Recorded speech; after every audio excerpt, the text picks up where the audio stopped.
Laissez-moi vous expliquer comment j'en suis arrivé là. Comment un homme de 52 ans, qui cherchait seulement l'amour et une famille, a fini par être utilisé comme du bétail, puis jeté comme une ordure. Mais aussi, comment l'univers a des façons étranges de rendre la justice. Comment les secrets finissent toujours par éclater au grand jour, et comment ceux qui pensent pouvoir jouer avec la vie des autres, finissent détruits par leur propre méchanceté. Je m'appelle Théo. Je suis né dans une pauvreté absolue, dans un quartier de banlieue où les rues n'étaient même pas goudronnées, et où l'espoir mourait bien avant les gens. Je n'ai jamais connu mon père biologique. J'ai été adopté quand j'avais 3 mois. Mes parents adoptifs étaient des gens humbles, de grands travailleurs qui m'ont donné tout l'amour possible, même si l'argent manquait toujours. Ma mère faisait des ménages dans de riches maisons, rentrant le soir avec les mains gercées et le dos en compote, mais elle avait toujours un sourire pour moi. Mon père travaillait dans le bâtiment, jusqu'à ce qu'un accident de chantier le laisse invalide, quand j'avais 12 ans. J'ai appris très jeune que la vie frappe fort, que l'argent ne pousse pas sur les arbres, et que chaque repas sur la table est une victoire. À 14 ans, je travaillais déjà sur des chantiers de construction, portant des parpaings sous un soleil qui faisait fondre l'asphalte. Je n'ai étudié que jusqu'au lycée, car il n'y avait pas d'argent pour aller plus loin. Mais j'avais des mains fortes, un dos solide, et un cœur qui croyait au travail honnête. À 20 ans, j'étais un maçon à part entière, gagnant mon propre argent, et rêvant d'une chose simple qui me paraissait impossible, avoir ma propre famille. Un foyer où l'amour serait réel. Où je ne serais plus cet enfant abandonné, que quelqu'un avait recueilli par pitié. Je voulais vraiment appartenir à quelqu'un. J'ai rencontré Florence quand j'avais 24 ans. Je réparais les murs d'un bureau administratif, et elle y travaillait comme secrétaire. Elle était magnifique, avec ce genre de beauté intimidante, qui pousse les hommes comme moi à baisser les yeux. Mais ce jour-là, elle m'a souri. Elle m'a offert de l'eau fraîche, m'a demandé mon prénom, et m'a parlé comme si j'étais quelqu'un d'important. Je suis tombé amoureux comme un idiot. En 3 mois, nous sortions déjà ensemble. En 6 mois, nous nous sommes mariés. Sa mère, Noémie, m'a détesté dès le premier instant. Quand Florence m'a emmené la rencontrer, cette femme m'a toisé de la tête aux pieds, avec un mépris à peine dissimulé. Un maçon, a-t-elle demandé à sa fille, comme si je n'étais même pas là. C'est le mieux que tu aies pu trouver. Florence a défendu notre amour, elle a pleuré, et a menacé de quitter la maison. Noémie a fini par accepter, froidement. Mais il y avait autre chose dans ses yeux quand elle me regardait. Quelque chose que je n'arrivais pas à déchiffrer. Ce n'était pas juste du mépris de classe. C'était quelque chose de plus profond, de plus sombre, comme si mon visage réveillait des souvenirs douloureux. Comme si elle cachait quelque chose de terrible. Pendant 28 ans, j'ai vécu pour Florence. J'enchaînais les doubles journées, parfois des triples quand c'était nécessaire. J'ai refusé des opportunités de créer ma propre entreprise, juste pour payer ses caprices. J'ai vendu ma camionnette pour lui offrir un voyage dont elle rêvait. J'ai annulé mes propres rêves, pour financer les siens. Nous n'avons jamais eu d'enfant. Elle disait que cela ruinerait son corps, et que ce n'était pas encore le bon moment. Ce moment n'est jamais venu. J'acceptais tout, parce que je croyais que c'était ça, aimer. Que c'était comme ça qu'on construisait un mariage. Dieu, que j'étais stupide. Au fil des années, Florence est devenue distante. Elle passait des heures au téléphone, sortait constamment avec des amis, et m'évitait dans le lit conjugal. J'ai mis ça sur le compte du stress, de la routine. J'ai essayé d'être un meilleur mari, plus attentionné, un meilleur soutien financier. Je n'ai jamais soupçonné la vérité. Je n'aurais jamais imaginé qu'elle voyait déjà quelqu'un d'autre, quelqu'un avec de l'argent, portant des costumes hors de prix, et lui promettant une vie que je ne pourrais jamais lui offrir. Puis, Noémie est tombée malade. Une insuffisance rénale au stade terminal. Les médecins ont été très clairs. Sans greffe, elle mourrait en moins de 6 mois. La liste d'attente à l'hôpital public était longue de plusieurs années. Une greffe dans une clinique privée coûtait plus de 150 000 €. Une somme que nous n'avions absolument pas. J'ai vu Florence s'effondrer. Elle pleurait jour et nuit. Elle s'accrochait à moi, désespérément. Je ne peux pas la perdre, sanglotait-elle. Elle est tout ce qu'il me reste, Théo. Sans elle, je suis seul au monde. Ces mots me déchiraient l'âme. Comment pouvais-je la laisser souffrir ainsi? Un soir, après une énième visite dévastatrice à l'hôpital, elle m'a regardé avec des yeux gonflés par les larmes. Tu pourrais te faire tester, a-t-elle murmuré dans un souffle, juste pour voir si tu es compatible. Tu n'as rien à perdre en essayant. La façon dont elle l'a dit, si calculée, si répétée, aurait dû m'alerter. Mais je ne voyais que la souffrance de ma femme. J'ai passé tous les examens, prise de sang, test génétique, bilan physique complet. Quand le médecin m'a appelé pour les résultats, Florence a insisté pour m'accompagner. Le docteur nous a regardés, avec un étonnement sincère. C'est extraordinaire, a-t-il dit, en relisant ses dossiers. La compatibilité est de 98%. C'est presque impossible de trouver une telle correspondance en dehors d'une famille proche. Un père et son fils, ou une mère et son fils. C'est incroyablement rare. Florence a hurlé de joie, et m'a serré dans ses bras en pleurant. Noémie, quand on lui a annoncé la nouvelle, est devenue aussi pâle qu'un cadavre. Non, a-t-elle marmonné. C'est impossible. Ça ne peut pas arriver. Nous avons pensé que c'était le choc, l'émotion, mais il y avait de la terreur dans ses yeux. Une terreur que je ne comprenais pas. Je vais le faire, ai-je annoncé, sans la moindre hésitation. Je vais donner mon rein. Pour protéger notre famille. Noémie a attrapé mon bras, avec une force inattendue. Tu n'as pas à faire ça, m'a-t-elle supplié.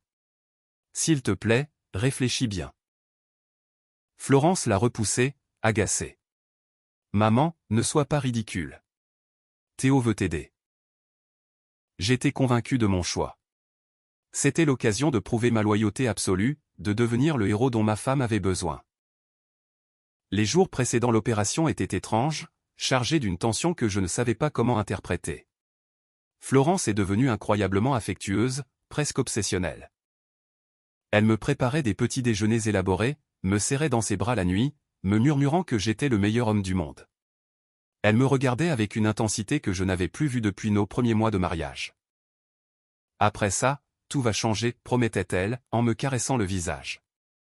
Nous serons une famille unie pour toujours. Toi, moi, et ma mère, rien ne nous séparera jamais. Chaque mot était un poison au goût de miel, et je buvais ce poison avec joie, croyant que c'était de l'amour. Noémie, en revanche, a sombré dans un silence terrifiant. Chaque fois que j'allais la voir à l'hôpital avant l'intervention, je la trouvais en train de pleurer silencieusement, regardant par la fenêtre comme si elle attendait que le monde s'effondre. « Regrettes-tu quelque chose dans ta vie » m'a-t-elle demandé un après-midi, d'une voix brisée. La question m'a laissé perplexe. Nous avons tous des regrets, ai-je répondu, essayant de la réconforter. Elle a secoué la tête, les larmes coulant sur ses joues ridées. Certains regrets hantent toute une vie, Théo. Certaines erreurs n'ont pas de pardon, peu importe le temps qui passe. Je ne comprenais pas, à l'époque, qu'elle m'avouait que sa conscience agonisait sous le poids d'un secret monstrueux. La veille de l'opération, Florence a insisté pour m'emmener dîner dans un restaurant chic, dans le centre-ville. Un de ces endroits où les nappes sont en tissu précieux, et où les verres brillent sous des lumières tamisées. Elle a commandé du vin rouge, le plus cher de la carte, une chose que nous ne faisions jamais, car j'ai toujours compté le moindre centime. Aujourd'hui, nous célébrons, a-t-elle dit en levant son verre. Nous célébrons ton courage, ton amour inconditionnel, ta loyauté. Santé. Elle a bu, en me regardant fixement, avec un sourire que je reconnais aujourd'hui comme un adieu. Demain, tu montreras qui tu es vraiment, a-t-elle continué. Demain, tu seras un héros. Théo, oh, mon héros. Ces mots semblaient magnifiques, mais il y avait quelque chose de faux dans son ton. Quelque chose de joué, comme si elle récitait un texte appris par cœur. Pendant le dîner, un message est arrivé sur son téléphone. Elle l'a vérifié rapidement, et un petit sourire, presque imperceptible, a traversé ses lèvres. Elle a vite rangé l'appareil. « C'est qui » ai-je demandé innocemment. « Personne d'important » a-t-elle répondu, reprenant du vin. « Juste une amie qui te souhaite bonne chance. » Un mensonge. C'était lui. C'était Martin, l'homme au costume noir, qui allait bientôt détruire ma vie. Mais ce soir-là, je ne savais rien. Ce soir-là, je croyais encore aux contes de fées. Le jour de l'opération est arrivé. Ils m'ont préparé à 6 heures du matin. Des infirmières efficaces ont rasé mon flanc. Elles m'ont posé des perfusions. Elles m'ont expliqué les procédures, avec des voix professionnelles et rassurantes. Florence est arrivée au moment où l'on m'emmenait au bloc opératoire. Elle a embrassé mon front, a serré ma main. « Je t'aime » a-t-elle dit. « Souviens-toi, je t'aimerai toujours. » J'aurais dû prêter attention au temps du verbe, se passer déguisé en présent. J'aurais dû voir la froideur derrière ses yeux embués. Mais l'anesthésie faisait déjà effet, et ses mots se sont perdus dans l'obscurité. Je me suis réveillé dans un brouillard de douleur et de confusion. L'opération avait duré près de 8 heures. Mon corps était en feu. Chaque respiration était une torture. J'avais l'impression d'avoir été coupé en deux. Les infirmières m'ont assuré que tout s'était parfaitement bien passé, que Noémie et moi étions stables, et que la convalescence serait lente mais réussie. « Où est ma femme ?» ai-je demandé, d'une voix pâteuse. « Elle est avec sa mère » a répondu une jeune infirmière, évitant mon regard. Madame Noémie est sortie de la salle de réveil il y a 2 heures, et sa fille ne l'a pas quittée d'une semelle. Cela m'a semblé logique, naturel. Après tout, c'était sa mère. Je pouvais bien attendre. Mais la première journée complète s'est écoulée, et Florence n'est pas apparue. J'ai appelé son portable 10, 20 fois. Elle n'a pas répondu. Je lui ai envoyé des messages, pour demander comment allait sa mère, comment elle allait elle, et pour lui dire qu'elle me manquait. Rien. Un silence absolu. Les infirmières ont commencé à me regarder avec pitié, quand je demandais après elle. Elle est sûrement très occupée à s'occuper de sa maman, disait-elle, sans conviction. Mais je voyais la vérité sur leur visage. Elle savait quelque chose que j'ignorais. Le deuxième jour a été pire. La douleur physique a légèrement diminué grâce aux analgésiques, mais la douleur émotionnelle a grandi comme une tumeur. Pourquoi ne venait-elle pas? Pourquoi ne m'appelait-elle pas? Ne se souciait-elle pas de mon état? L'homme qui venait de donner un organe pour sauver sa mère, en était réduit à demander aux infirmières des nouvelles de Noémie. Elle revenait avec de brèves informations. Elle allait bien, sa convalescence était favorable. Elle pouvait déjà recevoir des visites. Et ma femme est avec elle, ai-je insisté. Silence gêné. Nous ne le savons pas, monsieur. Ces informations sont confidentielles. Le 3e jour, l'anxiété s'est transformée en peur. Quelque chose n'allait pas, mais alors pas du tout. J'ai appelé des connaissances communes, des voisins, n'importe qui pouvant me donner des nouvelles. Personne ne savait rien, ou personne ne voulait me parler. Une voisine a fini par parler, avec une pitié évidente dans la voix. « Théo, j'ai vu Florence hier. Elle sortait d'un grand restaurant avec un homme. Je ne voulais pas te le dire, mais ils avaient l'air très proches. » J'ai raccroché, sentant le monde basculer dangereusement autour de moi. Le 4e jour, enfin, j'ai entendu ses talons dans le couloir. J'aurais reconnu ce bruit entre mille, ce cliquetis si distinctif de ses chaussures hors de prix, que j'avais payé avec mes heures supplémentaires. Mon cœur, stupidement, s'est emballé. Une part de moi espérait encore des explications raisonnables. Des excuses, de l'amour. La porte s'est ouverte lentement. Florence est entrée la première, mais elle n'était pas seule. Derrière elle, marchait un homme que je n'avais jamais vu. Grand, élégant, vêtu d'un costume noir sur mesure, qui coûtait probablement plus de 3 mois de mon salaire. Les cheveux plaqués en arrière avec du gel, une montre en or au poignet, et ce sourire arrogant de celui qui a l'habitude d'obtenir tout ce qu'il veut. Il m'a regardé avec un amusement à peine contenu, comme si j'étais un spectacle pathétique, conçu pour le divertir. Derrière eux, une infirmière poussait un fauteuil roulant. C'était Noémie, ma belle-mère, en pleine convalescence, avec mon rein fonctionnant à l'intérieur de son corps. Mais elle ne me regardait pas avec gratitude. Elle me regardait avec une culpabilité dévastatrice, avec horreur, comme si elle assistait à un terrible accident, qu'elle avait elle-même provoqué. Florence s'est approchée de mon lit avec des pas mesurés, calculés. Elle portait une robe rouge foncée que je ne lui connaissais pas. Un maquillage parfait, un parfum neuf et cher. Elle avait l'air radieuse, heureuse, libérée. Dans ses mains, elle tenait une pochette cartonnée. Elle l'a jetée sur ma poitrine avec un mépris désinvolte, comme on jette un déchet à la poubelle. Les papiers du divorce, a-t-elle annoncé, d'une voix froide et sans la moindre émotion. Ils sont déjà signés de ma part. Je n'ai plus besoin que de ta signature. » J'étais paralysé, incapable d'assimiler ces paroles. Ça devait être une blague cruelle, un cauchemar provoqué par les médicaments. Mais ses yeux confirmaient la vérité. Elle était tout à fait sérieuse. « Quoi » ai-je réussi à articuler, à peine. Ma voix semblait brisée et irréelle. « Florence, qu'est-ce que tu dis ? Je viens juste. Je t'ai donné. » Elle m'a interrompu avec un petit rire sec. « Un rein. Oui, je sais. Et je te remercie beaucoup. Vraiment. Grâce à toi, ma mère va vivre. Mais ça ne change rien entre nous. Je n'ai plus besoin de toi. Théo, je ne t'aime plus. Il est temps de passer à autre chose. » L'homme au costume noir s'est avancé, enroulant son bras autour de la taille de Florence avec une familiarité obscène.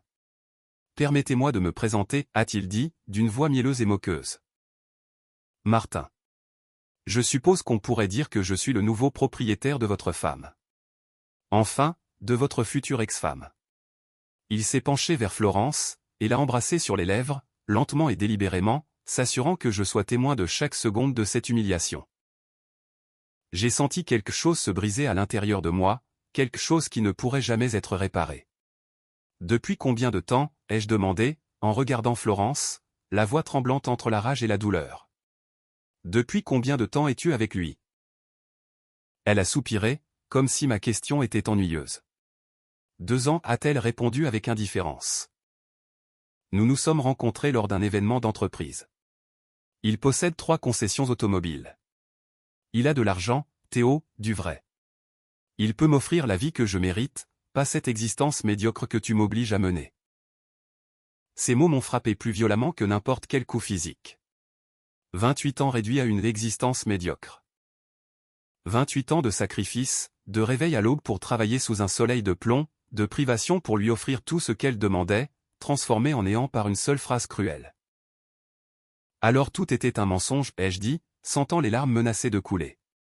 Le rein, ton désespoir, tes promesses disant que nous serions une famille unie. Tout ça n'était qu'une comédie. Florence a haussé les épaules, d'une indifférence glaçante. Nous avions besoin de ce rein. Tu étais compatible. C'était logique de t'utiliser pour ça. Ne joue pas les victimes, Théo. Au final, tu auras au moins fait quelque chose d'utile de ta vie. Martin a éclaté de rire, savourant chaque seconde de ma destruction. Tu dois admettre que le plan était brillant, a-t-il commenté, s'adressant à Florence comme si je n'existais pas. Attendre après l'opération était intelligent, pour qu'il ne puisse pas faire marche arrière. Elle a souri avec complicité, et j'ai alors compris toute la vérité. Tout cela avait été méticuleusement planifié, calculé avec une précision chirurgicale. Chaque caresse des dernières semaines, chaque mot d'amour, chaque promesse, tout n'était que du théâtre, conçu pour me garder docile jusqu'à ce que je livre mon organe. J'ai regardé Noémie, cherchant quelque chose, n'importe quoi, qui indiquerait une once d'humanité. Elle pleurait silencieusement, la tête baissée, les mains tremblantes sur ses genoux. « Vous le saviez ?» lui ai-je demandé, la voix brisée. Elle n'a pas répondu, mais son silence a tout confirmé.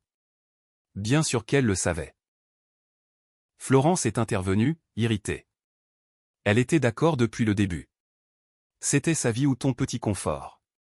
Le choix était vite fait. Un mensonge.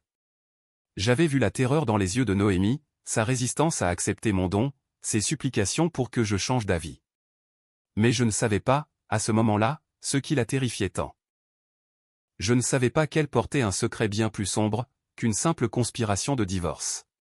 « Vous ne pouvez pas me faire ça », ai-je réussi à dire, même si ma voix semblait pathétique à mes propres oreilles. Je suis sur un lit d'hôpital. Je peux à peine bouger. Je viens de vous donner mon rein. Martin s'est approché, se penchant au-dessus de mon lit avec une expression de fausse compassion. C'est précisément pour ça que nous le faisons maintenant, mon ami. Pendant que tu es faible, vulnérable, incapable de causer des ennuis. Tu signes ces papiers. Tu acceptes les conditions que Florence t'offre généreusement, et nous reprenons tout le cours de nos vies. Ou alors, on peut le faire à la dure. C'est toi qui choisis. Les conditions étaient une ultime gifle en plein visage. Florence obtenait la maison que j'avais payée pendant des décennies. Elle obtenait les économies de notre compte commun, environ 32 000 €, que j'avais accumulés à la sueur de mon front. Elle obtenait la voiture, les meubles, tout. Je ne recevrais absolument rien. C'est équitable, a-t-elle argumenté, avec une logique tordue. J'ai investi 28 ans de ma vie à te supporter. C'est une compensation pour le temps perdu. Martin a ajouté, d'un ton menaçant, et si tu essaies de contester ça devant un tribunal, nous avons des témoins prêts à jurer que tu étais violent, contrôlant.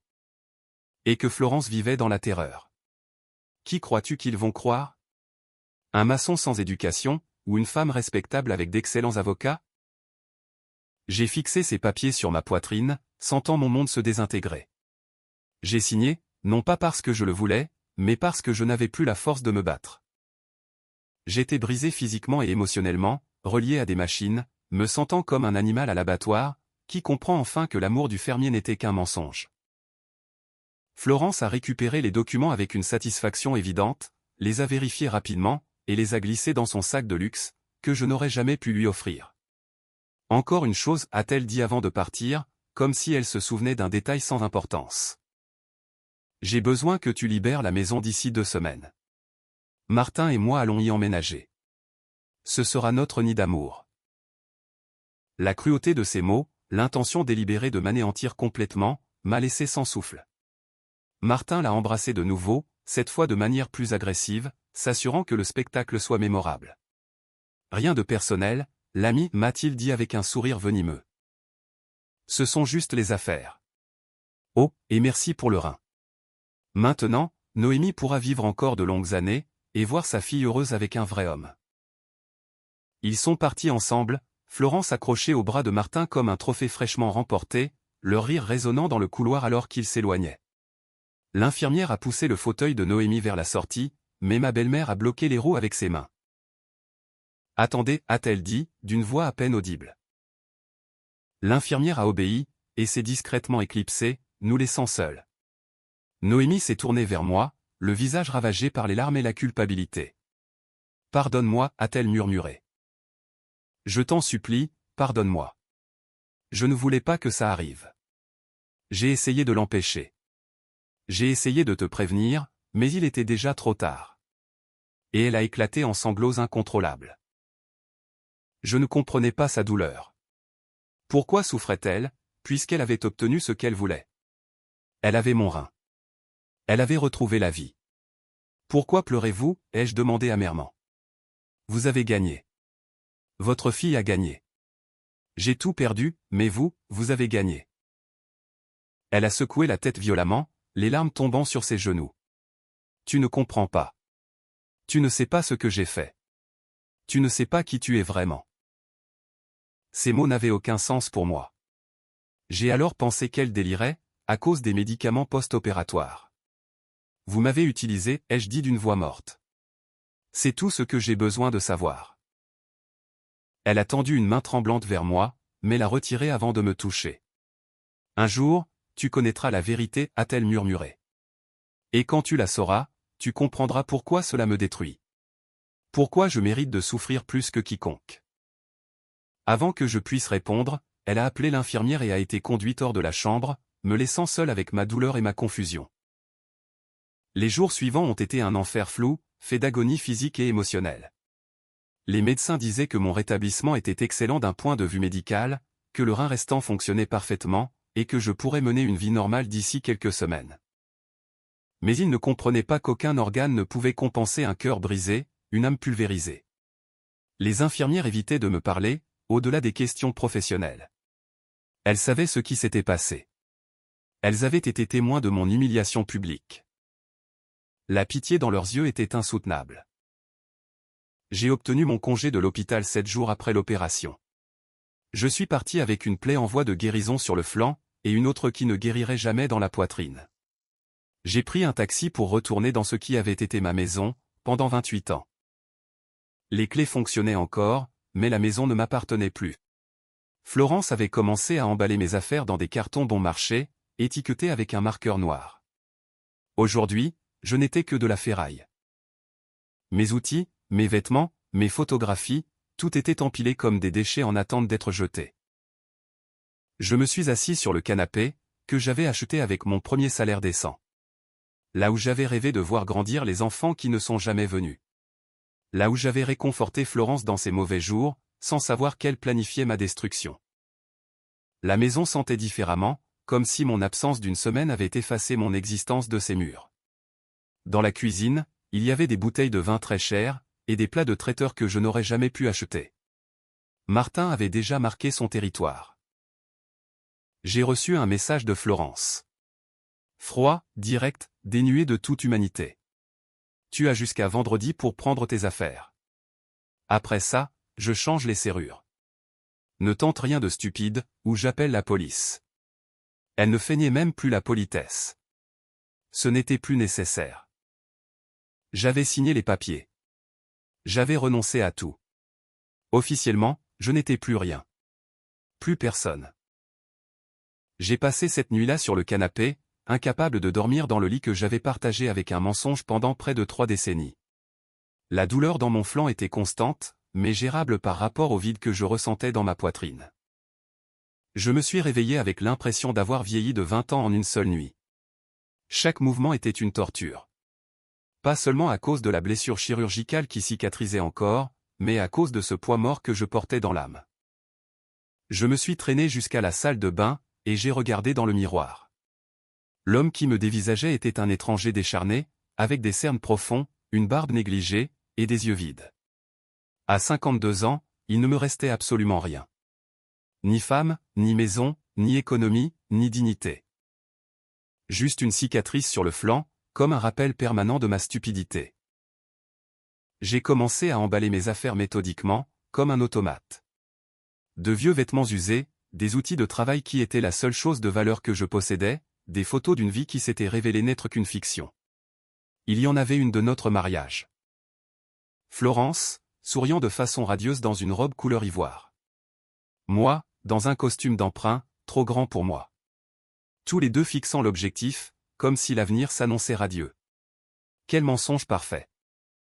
J'ai déchiré la photo en petits morceaux, et je les ai jetés à la poubelle, là où était leur place. Le téléphone a sonné. C'était mon patron, de l'entreprise de bâtiment où je travaillais depuis 15 ans. Théo, il faut qu'on discute, a-t-il dit d'un ton gêné, qui laissait présager de mauvaises nouvelles. Tu es absent depuis 2 semaines maintenant. Je comprends que tu aies subi une opération, mais on ne peut pas garder ton poste indéfiniment. Il y a des factures à payer, des chantiers à terminer. J'ai essayé de m'expliquer. J'ai demandé juste une semaine supplémentaire de convalescence. Je suis désolé, a-t-il répondu, sans avoir l'air vraiment navré. J'ai déjà embauché quelqu'un d'autre.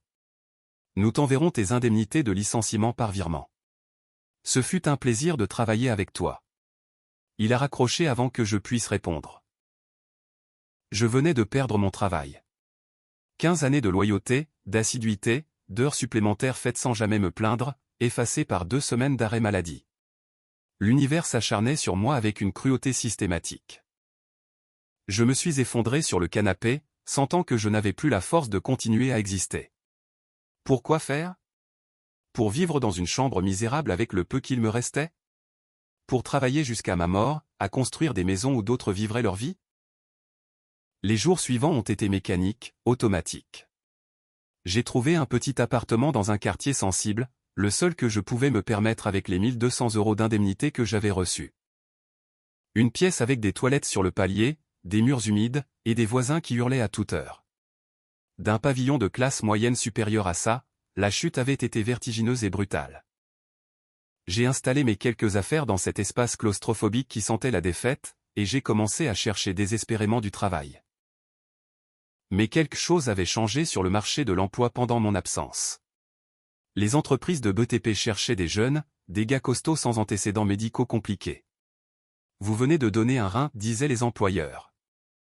C'est risqué. Et si vous tombez malade? Et si l'autre rein lâche? On ne peut pas prendre ce risque. Encore et encore, j'entendais la même chose. Mon acte d'amour était devenu un handicap professionnel. L'ironie était si amère, qu'elle faisait plus mal que ma cicatrice. Les semaines ont passé. Mes indemnités et mes maigres économies se sont évaporées dans le loyer, la nourriture bas de gamme, et les médicaments post-opératoires dont j'avais encore besoin. J'ai commencé à sauter des repas pour étirer le budget. J'ai maigri à vue d'œil. Mes vêtements pendaient sur mon corps qui dépérissait. J'ai essayé de contacter d'anciens amis, des collègues, des connaissances. Personne n'a répondu. Florence avait fait son travail, et empoisonné ma réputation.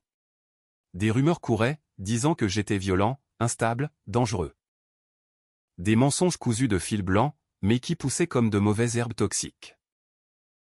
Un soir, en parcourant les réseaux sociaux sur mon vieux téléphone à l'écran fissuré, je suis tombé sur le profil de Florence. Je ne sais pas pourquoi je l'ai cherché. Peut-être par pur masochisme. Il était rempli de photos récentes. Elle et Martin, dans d'élégants restaurants, sur des plages paradisiaques, dans des soirées exclusives. Elle était spectaculaire, rayonnante, plus heureuse que je ne l'avais jamais vue pendant notre mariage. Les commentaires étaient d'une douceur écœurante, quel beau couple. Tu mérites tout ce bonheur. Le véritable amour existe.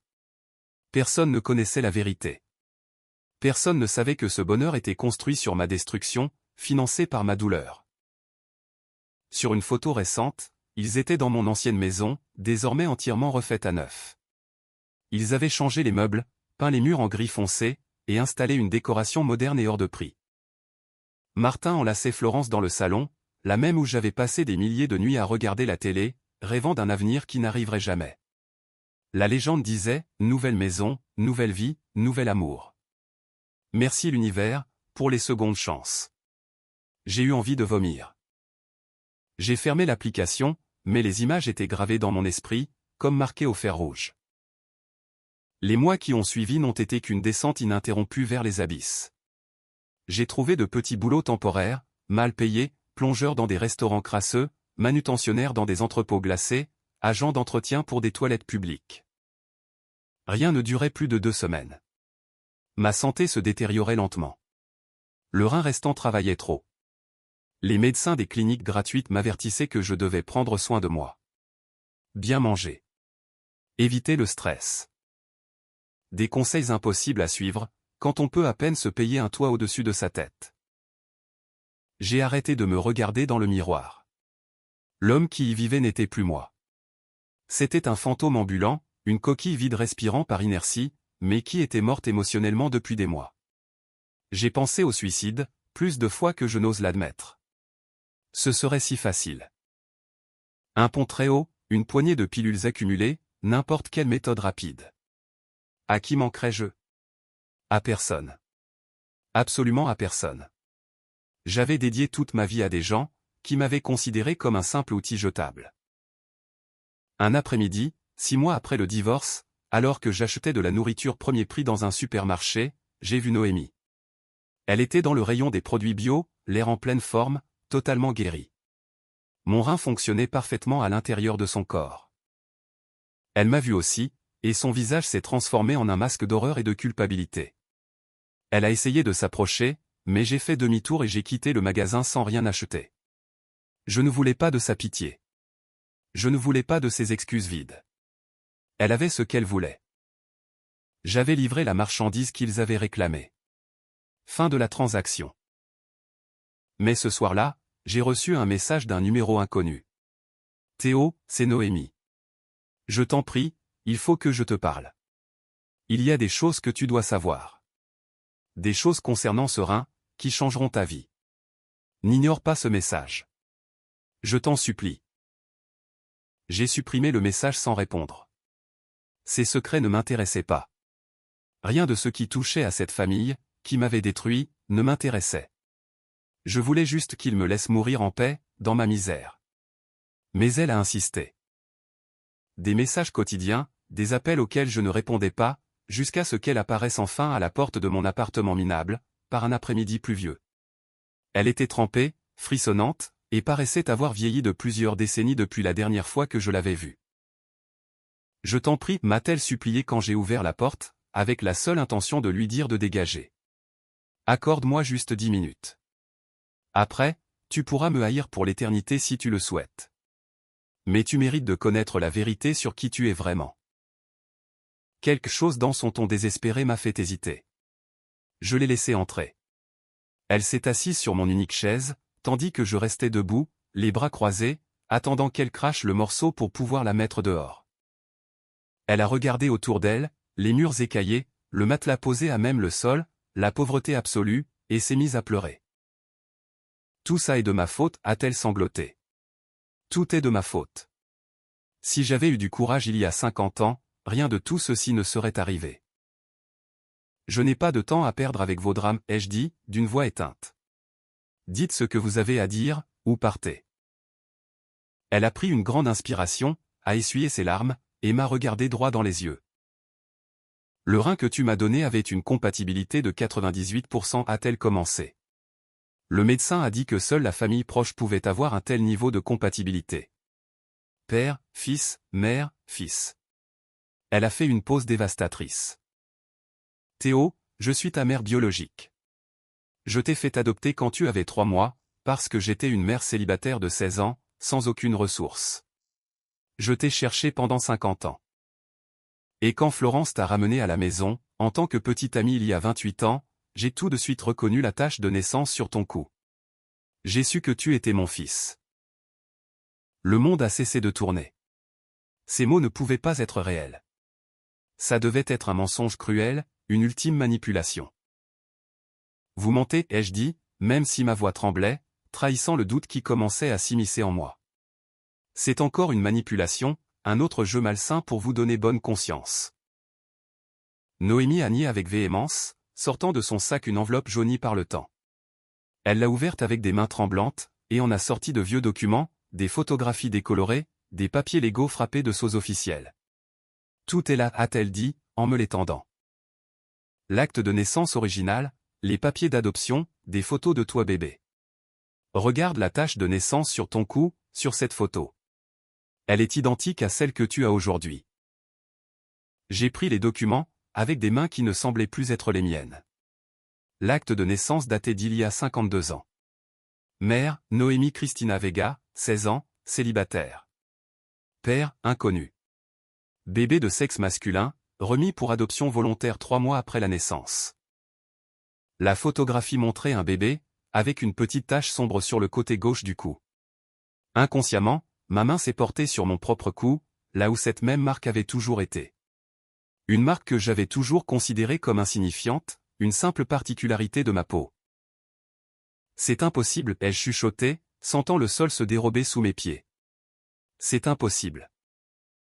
Noémie a continué, avec une voix brisée par la douleur accumulée de plusieurs décennies. Je suis tombée enceinte à 15 ans.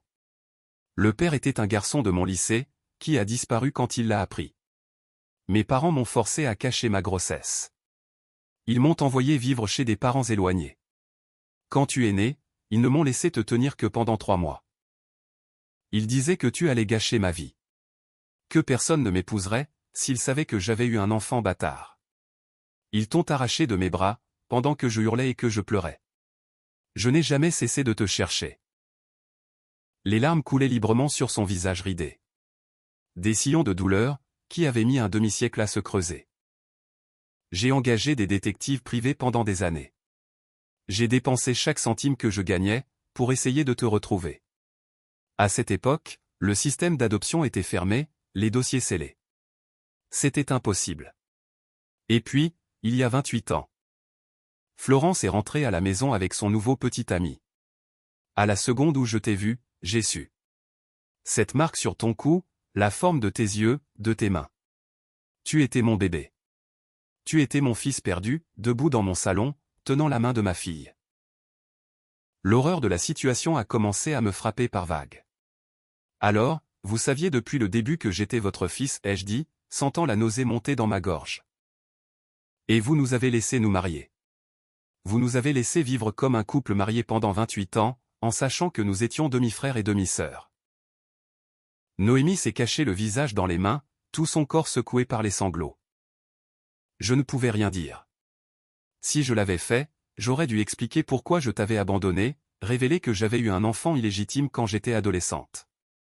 Ma famille m'aurait renié. Florence m'aurait détesté. Et puis, vous ne partagez pas le même sang direct. Florence est la fille de mon second mariage, d'un père différent.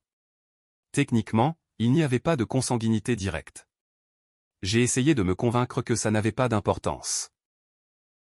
Que ça n'avait pas d'importance, ai-je explosé, avec une fureur que je ne me connaissais plus. Vous m'avez laissé épouser votre fille, ma demi-sœur, et ensuite vous m'avez utilisé pour me voler mon rein, en connaissant toute la vérité. Non, a sangloté Noémie de manière incontrôlable. Non, je ne voulais pas que tu donnes ce rein. Tu ne te souviens pas comme je t'ai supplié de ne pas le faire? Je savais que si tu acceptais, si on faisait le test génétique détaillé, quelqu'un finirait par découvrir la vérité. J'ai essayé de te protéger, de les éloigner de cette folie. Mais Florence était prête à tout pour me sauver. Et tu étais si noble, si bon, exactement comme tu l'étais bébé, quand ils t'ont arraché de mes bras. Je me suis effondré sur le matelas à même le sol, les documents éparpillés autour de moi comme les preuves d'une vie que je n'avais jamais connue. Est-ce que Florence est au courant, ai-je demandé, même si je me doutais déjà de la réponse. Noémie a secoué la tête avec force.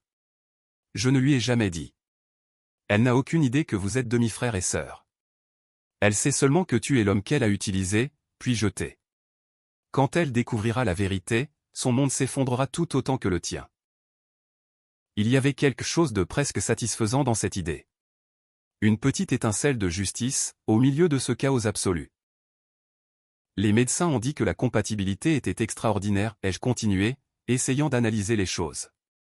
Presque impossible en dehors d'une famille très proche. Ils le savaient. Les médecins le savaient, ou du moins, ils s'en doutaient. Noémie a hoché la tête, misérable. Le médecin qui a supervisé la greffe, Suzanne, il me semble, m'a posé des questions après l'opération. Elle a posé des questions très précises sur nos antécédents familiaux, sur des adoptions éventuelles, sur des secrets du passé. Je pense qu'elle avait des soupçons, mais elle n'avait aucune preuve définitive. Les résultats génétiques de la greffe ne sont pas aussi détaillés qu'un vrai test de paternité. Ils montrent une compatibilité, mais ne révèlent pas nécessairement un lien de parenté spécifique. Nous sommes restés en silence, pendant ce qui a semblé être une éternité. Mon esprit tentait d'assimiler ces informations, qui pulvérisaient tout ce que je croyais savoir sur mon identité. Je n'étais pas seulement Théo, le maçon orphelin. J'étais Théo, le fils abandonné, retrouvé par hasard par sa mère biologique, marié sans le savoir à sa propre demi-sœur, utilisé comme banque d'organes de rechange, puis méthodiquement détruit. La tragédie était tellement absurde qu'elle en paraissait presque comique. Un mauvais feuilleton télévisé auquel personne ne croirait. Pourquoi me dites-vous tout ça maintenant, ai-je fini par demander. Pourquoi pas il y a 6 mois, quand j'avais encore un peu de vie en moi? Pourquoi attendre que je sois complètement détruit? Noémie m'a regardé avec des yeux remplis de remords infinis. Parce que je suis en train de mourir, a-t-elle répondu simplement. La greffe est en train d'échouer. Mon corps rejette lentement le rein. Les médecins disent qu'il me reste peut-être 6 mois, peut-être moins. Et avant de mourir, j'ai besoin que tu connaisses la vérité. J'ai besoin de ton pardon, même si je ne le mérite pas. Et j'ai besoin que tu saches qu'il existe des documents légaux qui peuvent changer ta situation. Ces derniers mots ont capté mon attention, malgré tout. Quels documents? Noémie a sorti d'autres papiers de l'enveloppe. Ceux-là. Ils sont plus récents, avec des cachets légaux tout frais. Quand je me suis remarié, avec le père de Florence, c'était un homme très riche. Il est mort il y a 10 ans, me laissant un héritage considérable.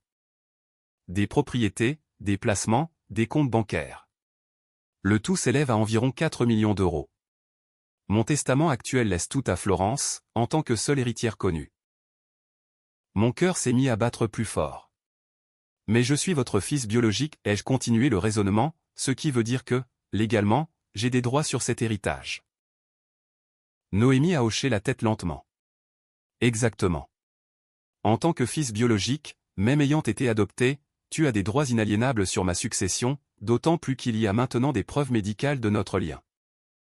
L'analyse génétique de la greffe se trouve dans les dossiers permanents de l'hôpital.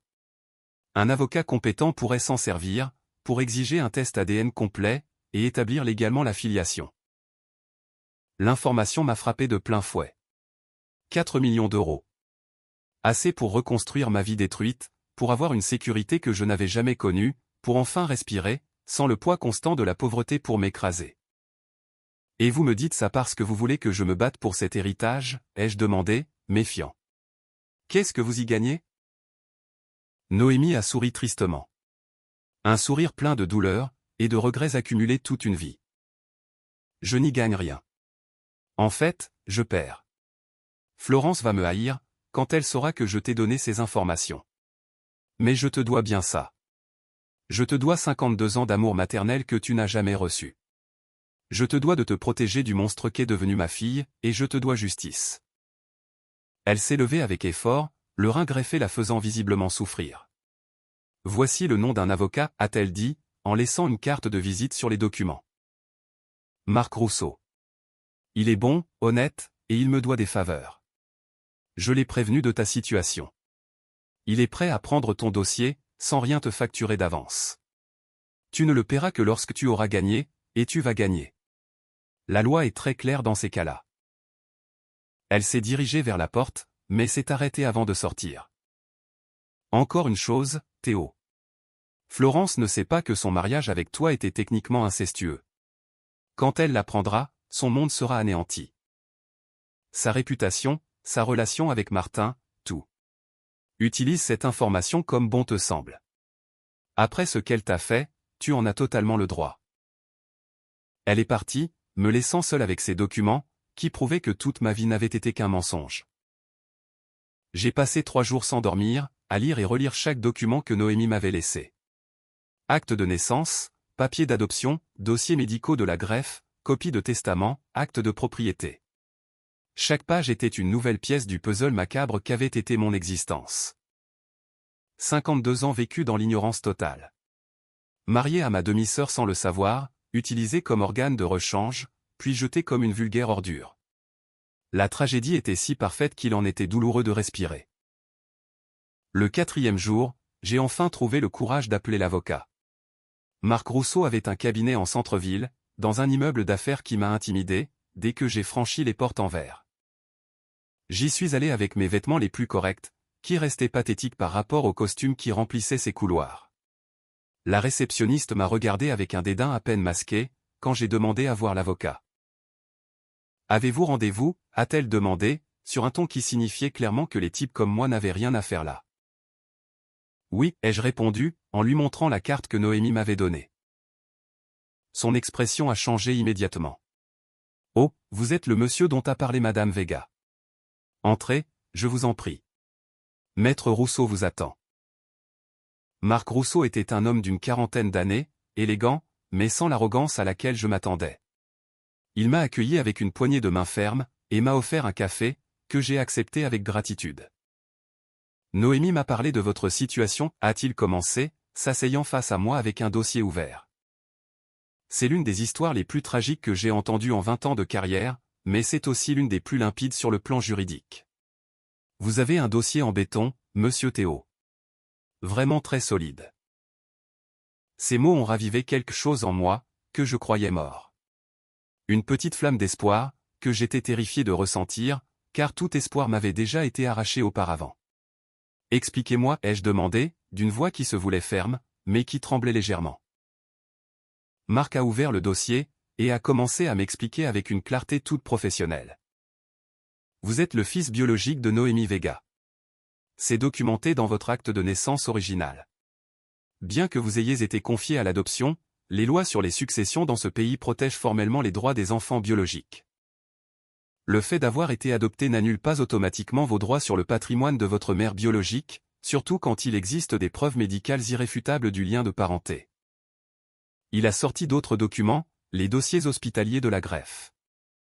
Cette analyse de compatibilité génétique, effectuée avant le don de rein, montre des marqueurs qui n'apparaissent qu'entre parents directs au premier degré, la mère et le fils. Dans ce cas précis, n'importe quel juge ordonnera un test ADN complet. En se basant sur ces preuves préliminaires. Et quand ce test confirmera la filiation, vous aurez un droit légal sur un pourcentage important de l'héritage de Noémie, potentiellement jusqu'à 50%, selon la façon dont l'affaire sera plaidée. 50% de 4 millions, ai-je demandé, sentant l'air s'épaissir. Ça ferait 2 millions d'euros.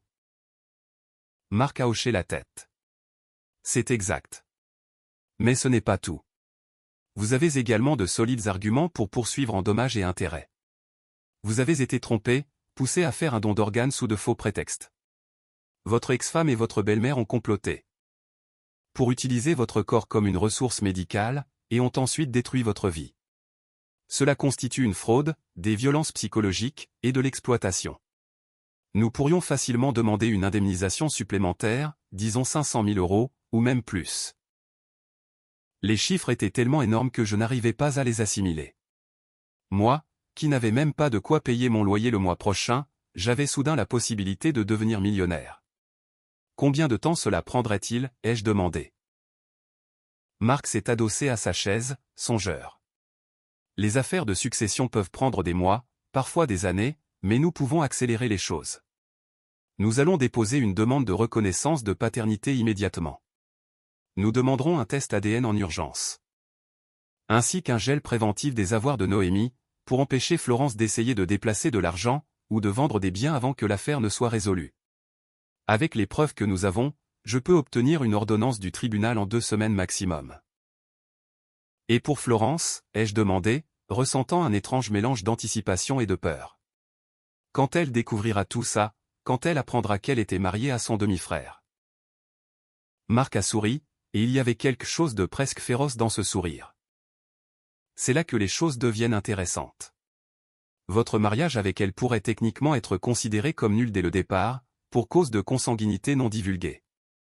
Ce qui signifie qu'elle n'a aucun droit légal sur tout ce qu'elle vous a pris lors du divorce. La maison, les économies, tout. Nous pouvons intenter un procès pour récupérer ses biens, avec intérêt, et demander des dommages et intérêts punitifs. Mon cœur battait si fort que je croyais qu'il allait exploser.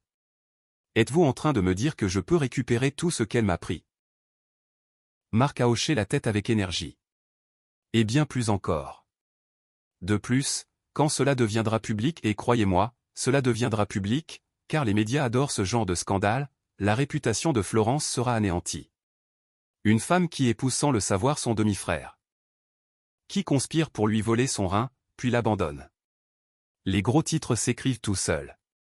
Sa relation avec Martin ne survivra probablement pas à ce scandale. Les hommes de son espèce fuient à la moindre odeur de problèmes juridiques ou d'atteinte à leur réputation. C'était trop beau, trop parfait. Il devait y avoir un piège. Et combien tout cela va-t-il me coûter, ai-je demandé, me préparant à entendre un montant impossible à payer. Marc a balayé mon inquiétude d'un geste de la main. Noémie a déjà réglé mes honoraires initiaux. Pour le reste, nous fonctionnons au pourcentage. Je gagne quand vous gagnez. Je prendrai 25% de ce que nous récupérons. C'est un accord classique. Dans des cas comme celui-ci, vous ne payez rien d'avance. Vous ne risquez rien, si ce n'est du temps. Je n'en revenais pas. Après des mois de chute libre dans les abysses, on me tendait enfin une corde à laquelle m'accrocher. Quand est-ce qu'on commence, ai-je demandé, d'une voix qui commençait à retrouver une certaine fermeté. Marc a souri franchement. Nous avons déjà commencé. Pendant que nous parlions, mon assistante préparait les documents.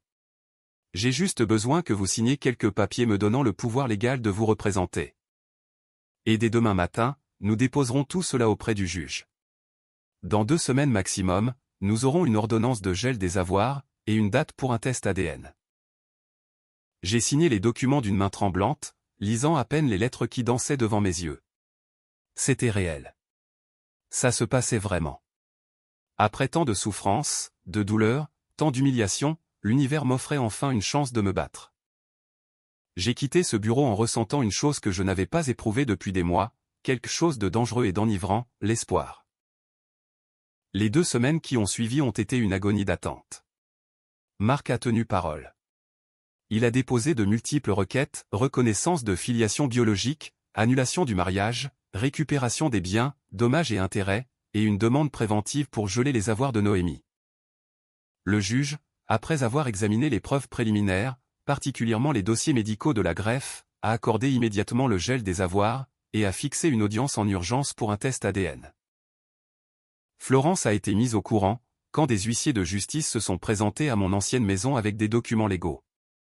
Marc m'a raconté plus tard qu'elle avait appelé, hystérique, hurlant que c'était du harcèlement, que j'étais fou, et que j'inventais des mensonges par pure vengeance. Dites à ce minable qu'il ne verra pas un centime, avait-elle crié au téléphone. Ma mère est en train de mourir, et lui veut voler son héritage. C'est un monstre. Marc s'est contenté de répondre que nous nous verrions au tribunal, et il a raccroché. Professionnel jusqu'au bout. Le test ADN a été réalisé dans un laboratoire privé, en présence de témoins légaux. Une infirmière a prélevé un échantillon de mon sang, tandis qu'une autre s'occupait de Noémie. Florence ne s'est pas présentée à ce rendez-vous, envoyant à sa place un avocat hors de prix, qui a tenté, sans succès, de nous intimider. Les résultats prendraient 72 heures. 72 heures que j'ai passées à errer sans but dans les rues, incapable de dormir, incapable de manger, oscillant entre la terreur que tout cela ne soit qu'une erreur, et l'excitation d'obtenir enfin justice. Le jour où les résultats sont arrivés, Marc m'a appelé à son cabinet. Sa voix au téléphone était neutre, impossible à déchiffrer. « J'ai besoin que vous veniez immédiatement », s'est-il contenté de dire. J'ai couru. J'ai littéralement couru sur les 15 pâtés de maison qui me séparaient de son bureau, car je n'avais pas d'argent pour un taxi. Je suis arrivé en sueur, et hors d'haleine. Marc m'attendait, avec une enveloppe scellée sur son bureau. Les résultats sont tombés il y a 1 heure, a-t-il dit, le visage grave. Mon estomac s'est noué, et j'ai posé la question, à peine capable de parler. Marc a conservé son expression sérieuse 1 seconde de plus, avant qu'un immense sourire n'illumine son visage. 99,9% de probabilité pour une filiation mère-fils. Noémie Vega est irréfutablement votre mère biologique. Nous avons gagné, Théo. Nous avons tout gagné. Mes jambes ont flanché, et j'ai dû m'asseoir avant de tomber. 99,9%. C'était réel. Tout était réel. J'étais le fils biologique de Noémie, ce qui signifiait que Florence était ma demi-sœur, ce qui signifiait que notre mariage avait été une union incestueuse à notre insu, ce qui signifiait que tout ce qui m'avait été enlevé pouvait m'être rendu. Marc m'a servi un verre d'eau, que j'ai bu avec des mains tremblantes, pendant qu'il m'expliquait les prochaines étapes avec un enthousiasme professionnel à peine contenu.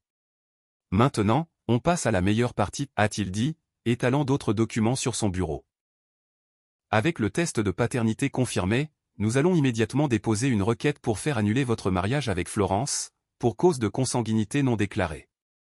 Cela invalide automatiquement l'accord de divorce, que vous avez signé sous la contrainte. Tout ce qu'elle a pris à la maison, les économies, les biens, tout devra être restitué. De plus, nous allons lancer la procédure de dommages et intérêts pour fraude, complot, et exploitation médicale. Nous parlons de montants très importants. Il m'a tendu une calculatrice, avec des chiffres qui donnaient le vertige. Récupération des biens, environ 200 000 euros, entre la maison, les économies et le mobilier. Dommages compensatoires pour souffrances physiques et émotionnelles, estimés à 300 000 euros. Dommages et intérêts punitifs, la conduite ayant été particulièrement malveillante, encore 300 000 euros. Et votre part de l'héritage de Noémie, 2 millions d'euros minimum, potentiellement plus selon la répartition des biens. Soit un total prudent de 2 800 000 euros. 2 800 000 euros. Le chiffre était tellement absurde, comparé à ma réalité actuelle, que j'ai failli en rire. Moi, qui n'avais pas de quoi manger 3 fois par jour, j'avais soudain la possibilité d'être millionnaire. Quand est-ce que Florence saura tout ça, ai-je demandé, avec un mélange d'anticipation et d'une sorte de peur. Marc a regardé sa montre. Dans environ 3 heures. J'ai programmé une remise de documents officiels. À 16 heures, des huissiers de justice arriveront chez elle avec la notification complète. Résultat ADN, demande d'annulation de mariage, gel des avoirs, et une assignation à comparaître. Ça va être une très mauvaise journée pour elle. Quelque chose s'est serré dans ma poitrine. Ce n'était pas exactement de la pitié, mais quelque chose de plus complexe. Pendant 28 ans, j'avais aimé cette femme. J'avais construit toute ma vie autour de son bonheur. Cette loyauté ne disparaît pas du jour au lendemain, même si elle m'avait détruit. Puis-je être là, ai-je demandé impulsivement. Quand elle recevra les documents? Marc a froncé les sourcils. Monsieur Théo, ce n'est pas une bonne idée. Ça pourrait compliquer les choses sur le plan légal. Et puis, avec tout le respect que je vous dois, vous méritez mieux que d'assister à sa souffrance. Vous méritez de reconstruire votre vie, pas de rester bloqué dans le passé. Il avait raison. Je le savais. Mais une part de moi, la part masochiste qui saignait encore des blessures qu'elle avait causées, avait besoin de voir ça. J'avais besoin de voir le moment où son monde parfait s'écroulerait. Je veux juste regarder de loin, ai-je insisté. Je ne m'approcherai pas. Je ne lui parlerai pas.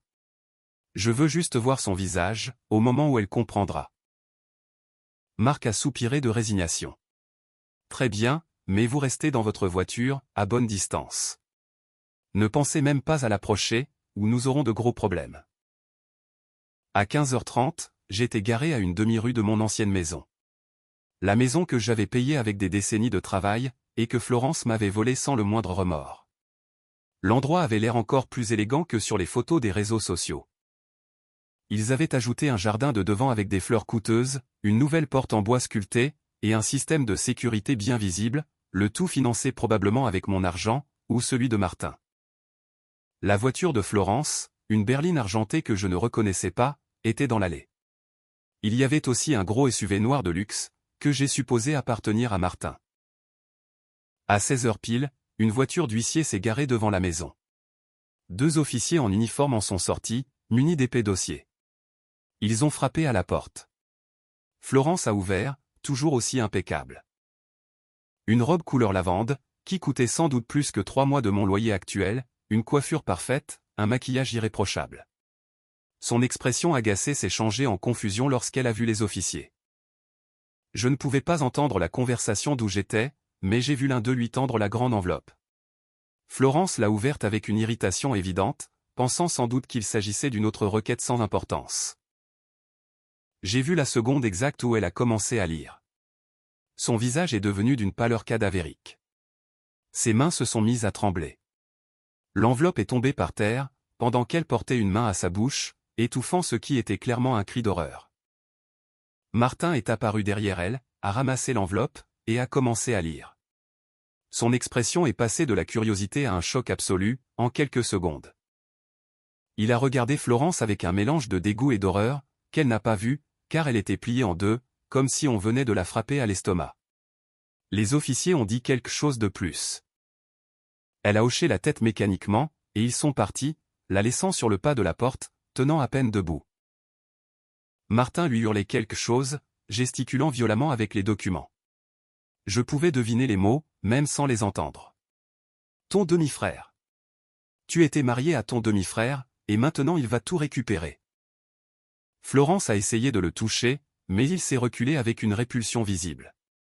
Il est rentré dans la maison, et réapparu 5 minutes plus tard avec une petite valise, est monté dans son gros SUV, et a démarré en trombe, faisant crisser les pneus. Il ne s'est pas retourné une seule fois. Florence est restée debout, seule sur le pas de la porte, tenant ses papiers qui détruisaient son existence. Puis, elle m'a vu. Nos regards se sont croisés, à travers les 50 mètres qui nous séparaient.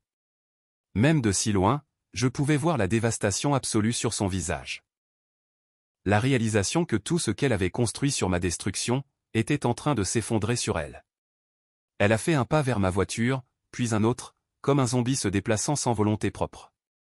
J'ai démarré le moteur. Je ne pouvais pas lui parler. Pas maintenant. Pas comme ça. Je l'ai vu dans le rétroviseur alors que je m'éloignais, tombant à genoux au milieu de cette rue qui avait été la nôtre, hurlant quelque chose que le vent a emporté. J'ai senti quelque chose se tordre dans ma poitrine, mais j'ai continué à rouler. Elle avait eu son moment de triomphe, lorsqu'elle m'avait jeté les papiers du divorce sur mon lit d'hôpital. Aujourd'hui, c'était le mien. Les semaines suivantes ont été un tourbillon de procédures judiciaires. Marc a travaillé sans relâche, déposant des requêtes, assistant aux audiences, et négociant avec les avocats de Florence, qui étaient de plus en plus désespérés. Noémie, fidèle à sa parole, a témoigné en ma faveur à chaque audience. Elle a confirmé toute l'histoire. L'abandon, la reconnaissance silencieuse quand Florence m'avait ramené à la maison, le complot pour utiliser mon rein, tout. Son témoignage a anéanti toute ligne de défense que Florence essayait de monter. La presse locale s'est emparée de l'affaire, comme Marc l'avait prédit.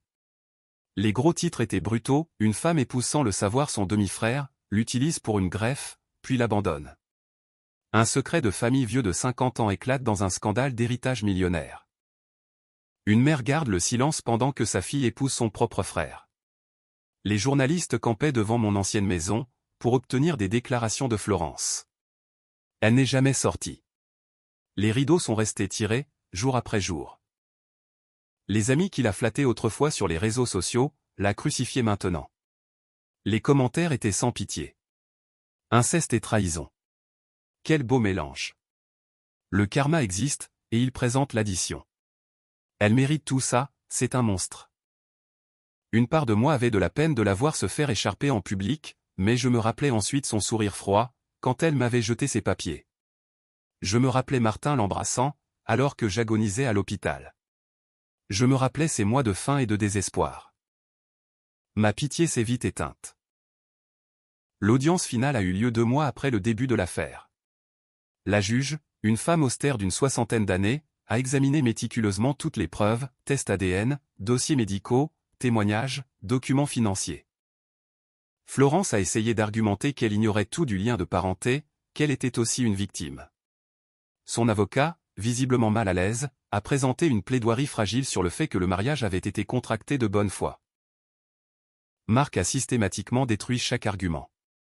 Il a présenté des SMS échangés entre Florence et Martin avant la greffe, où ils discutaient ouvertement du plan de divorce. Les messages étaient dévastateurs, d'une froideur calculée. Il faut juste attendre qu'il donne son rein, écrivait Florence 3 semaines avant l'opération. Après ça, on sera libre.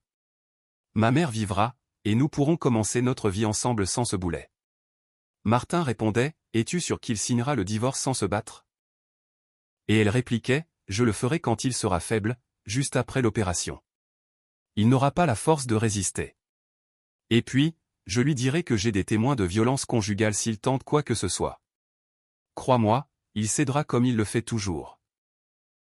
Le silence dans la salle d'audience était sépulcral, alors que Marc lisait ses messages à voix haute. Florence avait la tête baissée, incapable de regarder qui que ce soit. La juge l'observait avec une expression de dégoût à peine contenue.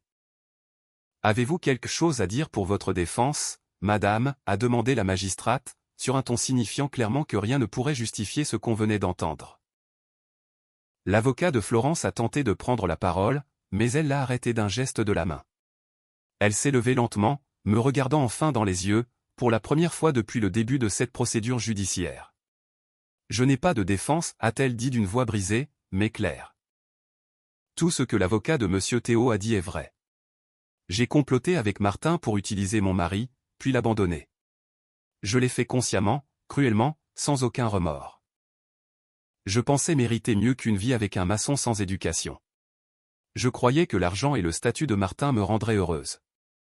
Je me suis trompé sur toute la ligne. » Elle a fait une pause, les larmes coulant enfin sur ses joues. « Mais pour le lien de parenté. Je jure que je l'ignorais. Je n'aurais jamais accepté ce mariage, si j'avais su que nous étions demi-frères et demi-sœurs. Ma mère a gardé ce secret pendant des décennies. Elle est tout aussi responsable de cette tragédie que moi. » La juge a hoché la tête, prenant des notes. « Votre aveu de culpabilité concernant la fraude et le complot est acté. Quant à l'ignorance du lien de parenté, c'est crédible, étant donné que votre mère a délibérément caché cette information. Cependant, cela ne vous dispense pas des conséquences de vos actes, commis consciemment à l'encontre de M. Théo. » La magistrate a parcouru ces documents une dernière fois, avant de reprendre.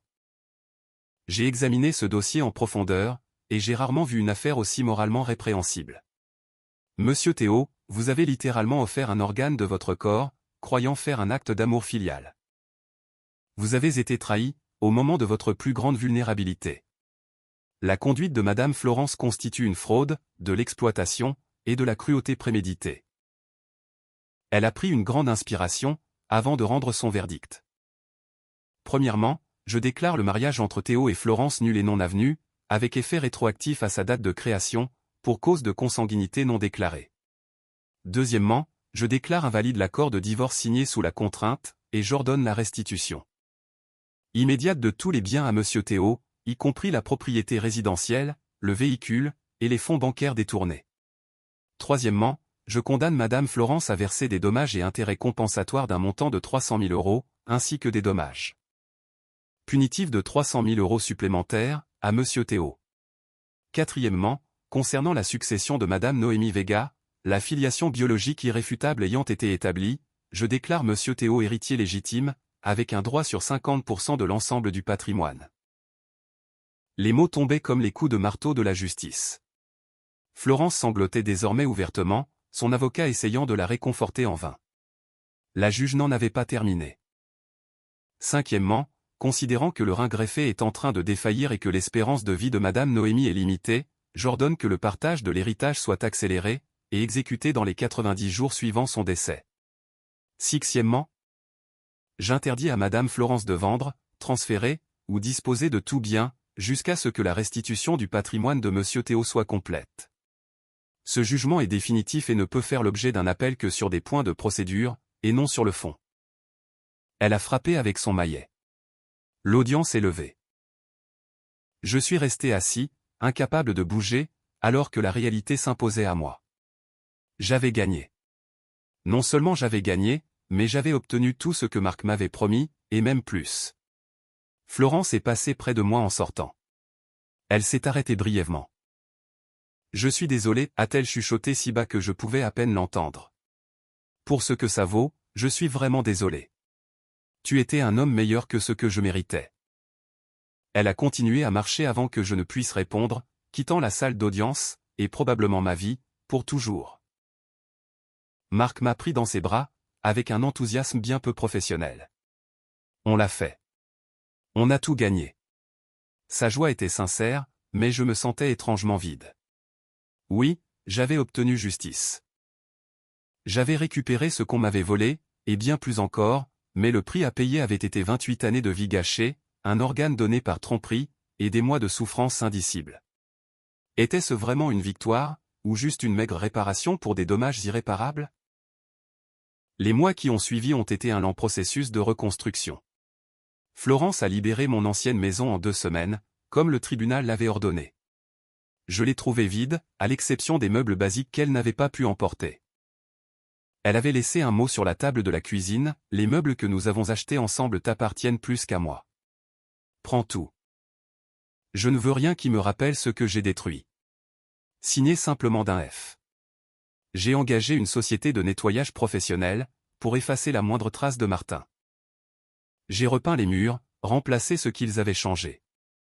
J'ai essayé de retrouver un peu de l'essence du foyer que cela avait été autrefois, mais c'était impossible. Trop de fantômes hantaient ces couloirs. J'ai finalement décidé que je vendrais la maison, une fois toute la procédure légale terminée. J'avais besoin de repartir de zéro, dans un endroit qui n'avait aucune histoire. L'argent a commencé à arriver par étapes. D'abord, les 32 000 € d'économies volées, plus les intérêts, puis les 600 000 € de dommages et intérêts, que Florence a dû payer en vendant des biens hérités de son père. L'argent de la maison arriverait plus tard, quand je déciderai de la vendre. Et enfin, attendant à l'horizon comme un nuage noir inévitable, l'héritage de Noémie, que je ne pourrais toucher qu'à sa mort. J'ai rendu visite à Noémie 2 mois après le verdict. Elle était en soins palliatifs. Le rein greffé avait finalement lâché complètement, comme les médecins l'avaient prédit. Elle semblait minuscule dans ce lit d'hôpital, consumée par toute une vie de maladie, et de culpabilité accumulée. Elle m'a vu entrer, et s'est mise à pleurer silencieusement. « Tu es venu » a-t-elle murmuré. « Je ne pensais pas que tu viendrais. » Je me suis assis sur la chaise près de son lit, ne sachant pas quoi dire. Que dit-on à la mère qui vous a abandonné bébé? Qui vous a retrouvé en silence pendant que vous épousiez votre demi-sœur? Qui a comploté pour utiliser votre organe, même si elle a essayé de vous arrêter à la fin? Comment vous sentez-vous, ai-je fini par demander. Une question stupide, sachant qu'il était évident qu'elle mourrait. Elle a souri faiblement. J'ai connu des jours meilleurs. Elle a essayé de plaisanter, mais a fini par tousser douloureusement. Théo, j'ai besoin que tu saches quelque chose avant que je parte. Ces derniers mois, depuis que tout a explosé, ont été les plus durs de ma vie, mais aussi les plus libérateurs. Ce secret m'empoisonnait de l'intérieur depuis 50 ans. Maintenant qu'il a éclaté, maintenant que la vérité est connue, je peux enfin mourir en paix. En paix, ai-je répété, avec une amertume que je ne pouvais contenir. Vous avez détruit ma vie. Vous m'avez laissé épouser votre fille. Vous m'avez utilisé pour sauver votre vie, et ensuite vous les avez laissés m'anéantir. Comment pouvez-vous trouver la paix là-dedans? Elle a hoché la tête, acceptant chaque accusation. Tu as raison d'être furieux. Tu as parfaitement le droit de me haïr. Mais je veux aussi que tu saches que t'abandonner pour l'adoption a été la décision la plus douloureuse de mon existence. J'avais 16 ans, pas d'argent. Aucun soutien, aucune option. Mes parents ont menacé de me jeter à la rue, si je ne donnais pas le bébé. C'était toi, ou ma survie. J'ai choisi de survivre, et j'ai vécu avec cette culpabilité chaque jour depuis. Elle a pris une respiration difficile avant de continuer. Quand Florence t'a ramené à la maison plus tard, quand j'ai reconnu cette marque sur ton cou, j'ai cru que c'était un signe divin. Mon fils perdu était de retour. J'ai voulu dire la vérité immédiatement, mais la peur m'a paralysé. La peur de perdre Florence. La peur du scandale. La peur d'affronter ma lâcheté d'il y a plusieurs décennies. Alors, j'ai gardé le silence, et je vous ai laissé construire une vie ensemble. C'était la deuxième pire erreur de mon existence. Et la première, ai-je demandé, bien que je connaisse déjà la réponse. T'abandonner, a-t-elle répondu d'une voix brisée. Te laisser partir, alors que j'aurais dû me battre pour te garder. Tout le reste, toute cette tragédie, découle de ce moment de lâcheté il y a 50 ans. Nous sommes restés silencieux pendant un long moment. Le seul bruit était le bip constant des machines, qui maintenaient son corps défaillant en vie. Finalement, j'ai pris la parole, ma voix sonnant plus calme que je ne l'espérais. Je ne pourrai jamais vous pardonner complètement, ai-je dit, avec une honnêteté brutale. Ce que vous avez fait, ce que vous avez permis, m'a volé des décennies de ma vie, et m'a presque détruit totalement. Mais je comprends que vous ayez aussi été victime de vos circonstances, d'une autre époque, et d'une famille cruelle. Cela ne justifie rien, mais au moins, je le comprends. Ses yeux se sont éclairés brièvement, d'une lueur d'espoir. Alors, y a-t-il une chance pour qu'un jour, tu sois capable de me pardonner? J'y ai réfléchi attentivement avant de répondre. Peut-être avec le temps. Beaucoup de temps. Pour l'instant, je ne peux vous offrir que ça, je ne vous déteste pas. Je suis furieux, dévasté, brisé, mais je ne vous hais pas. Elle a tendu sa main tremblante vers moi. Je l'ai prise, sentant à quel point elle était devenue fragile. Merci, a-t-elle murmuré. C'est plus que ce que je mérite. Nous sommes restés ainsi, mère et fils, réunis dans les circonstances les plus tragiques imaginables, jusqu'à ce qu'elle s'endorme. J'ai quitté cette chambre, sachant que ce serait probablement la dernière fois que je la verrais en vie. J'avais raison. Noémie est morte 3 semaines plus tard, silencieusement au petit matin. Les funérailles ont été intimes, pathétiques même. Il n'y avait que Florence, moi, Marc, et 2 cousins éloignés qui connaissaient à peine Noémie. Florence avait l'air anéantie. Elle avait perdu au moins 10 kilos. Sa beauté était flétrie par la culpabilité et la souffrance. Elle a essayé de me parler après la cérémonie, mais je n'avais rien à lui dire. Nous nous sommes regardés une dernière fois, avant de partir dans des directions opposées. Dans ses yeux, j'ai vu un repentir sincère. Trop tard pour que ça compte. L'héritage a été traité, exactement comme la juge l'avait ordonné. 2 150 000 € sont arrivés sur mon compte, après les taxes et les frais de justice. Avec l'argent récupéré auprès de Florence, et la vente future de la maison, ma valeur nette totale atteindrait près de 3 millions d'euros. Devenir millionnaire en moins d'1 an, alors que je vivais dans un appartement misérable, sans argent pour manger. Le changement a été si brutal que j'ai eu du mal à l'assimiler. Mais l'argent n'a pas guéri les blessures. Il n'a pas rendu les 28 années perdues. Il n'a pas effacé les cauchemars, où Florence me jetait les papiers du divorce pendant que Martin riait. Il n'a pas effacé la cicatrice sur mon flanc, ni le vide là où se trouvait mon rein. La richesse matérielle était une bien piètre compensation pour ce qu'on m'avait volé. Mais c'était tout de même quelque chose. C'était la justice, aussi imparfaite soit-elle. J'ai décidé d'utiliser cet argent intelligemment. J'ai créé une association à but non lucratif, pour aider les enfants adoptés à retrouver leur famille biologique, en proposant des tests ADN gratuits et une assistance juridique. Je l'ai appelée la Fondation de la Seconde Chance. Si ma tragédie pouvait éviter à d'autres de vivre 50 ans dans l'ignorance de leurs origines, alors quelque chose de bon serait ressorti de tout ça. J'ai acheté une maison modeste en banlieue. Un endroit sans histoire ni fantôme. Un petit jardin, où j'ai planté des légumes. Une vie simple et tranquille, loin du scandale qui avait consumé mes derniers mois. Certains jours, la paix m'échappait, le traumatisme étant trop récent pour l'ignorer. D'autres jours, je pouvais respirer sans sentir ce poids écrasant sur ma poitrine. C'était un lent processus de guérison. 1 an après le début de toute cette affaire, j'ai reçu une lettre de Florence. Il n'y avait pas d'adresse d'expéditeur, mais j'ai reconnu son écriture immédiatement. Je l'ai ouverte avec des mains tremblantes, sans savoir à quoi m'attendre. C'était bref, écrit sur du papier simple, sans fioriture. Théo, je n'attends ni réponse ni pardon. J'ai juste besoin que tu saches que je vis chaque jour avec le poids de ce que j'ai fait. Martin m'a quitté quand le scandale a éclaté. J'ai perdu mon emploi, mes amis, ma réputation. Je vis maintenant dans un petit appartement. Et je travaille comme caissière dans un supermarché. C'est ce que je mérite. Mais le pire n'est pas la pauvreté matérielle. C'est de me réveiller chaque matin en sachant que j'ai détruit le seul homme qui m'ait sincèrement aimé. Que j'ai utilisé ta bonté comme une arme contre toi. Je t'ai épousé, sans savoir que tu étais mon demi-frère. Mais cela n'efface pas les années de vrai mariage que nous avons partagées, avant que tout ne pourrisse. Il y a eu des moments de véritable amour. Je sais qu'il y en a eu. Je les ai gâchés par cupidité, et par vanité. J'espère que tu trouveras le bonheur que je n'ai jamais pu te donner. Tu le mérites plus que quiconque. Avec des regrets éternels, F. J'ai replié la lettre lentement, et je l'ai rangée dans un tiroir avec d'autres documents du passé. Je n'ai pas répondu. Il n'y avait rien à ajouter. Elle devrait vivre avec ses choix, tout comme je vivais avec les conséquences des miens. C'était ça aussi la justice, trop froide, mais équitable. 2 ans après le jour où tout a commencé, je pouvais enfin regarder mon reflet sans n'y voir que de la douleur. La cicatrice sur mon flanc ne brûlait plus constamment. Le vide émotionnel commençait à se remplir, par un nouveau but dans la vie. Ma fondation avait aidé 17 familles à se réunir. 17 histoires avec des fins plus heureuses que la mienne. Je ne me suis jamais remarié. Le traumatisme était trop profond, la confiance trop brisée.